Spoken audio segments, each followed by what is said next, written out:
Hey folks, Sean here, and in this episode, I want to talk to you about SaaS pricing.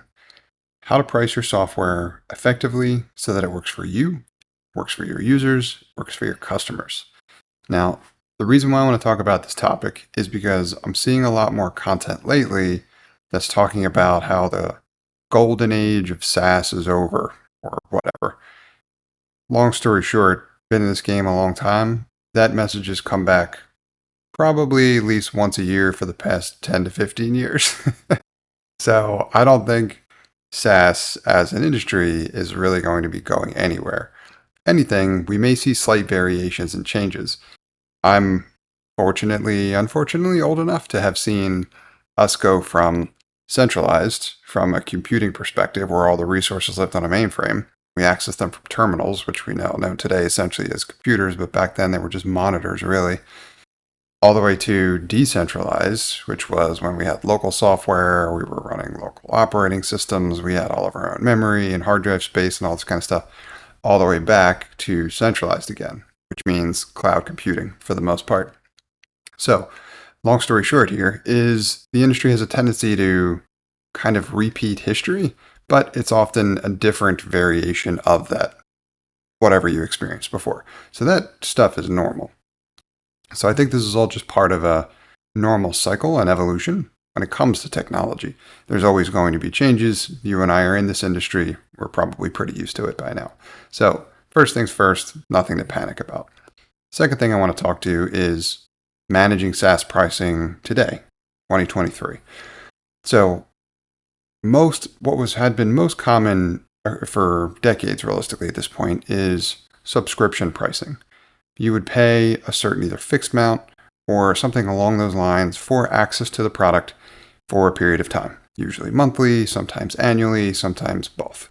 Whatever options you had available, that's probably still today the most common option for most software as a service products and businesses. I don't think that's going away, especially for the appropriate application. Let me explain what I mean by that. There are other variations on how you can design your SaaS business model, like pay-as-you-go pricing, for example. You can pay, but just when you need it. There's a lot of things out there in the wild that exist in that format, and many of which a structure like that might make a lot more sense.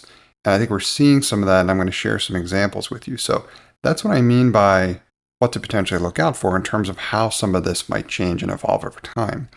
You don't always have to force a subscription just because that's how it's been done before.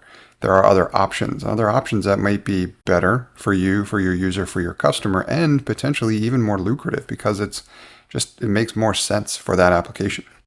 Now, there are reason why subscription is falling out of favor is there's been an overabundance and a kind of borderline abuse when it comes to leveraging that for various purposes.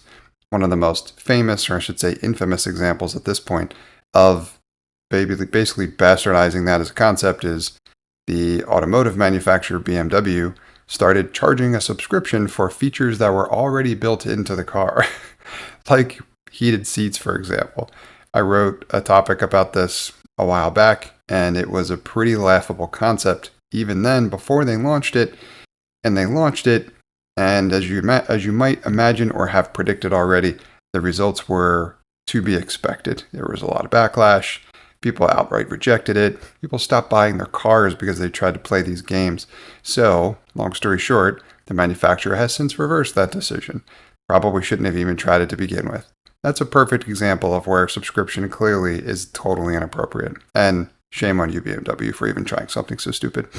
Now, that is an example of that's a bad example, right? And that's one of the reasons why people are experiencing this subscription fatigue, right? They don't want to have subscriptions for everything. That oftentimes doesn't make sense, especially when your car already comes with set features. One's pretty ridiculous. Now, on the other end of the spectrum, I have other products that I've consumed personally that use a pay-as-you-go model, which I happen to love.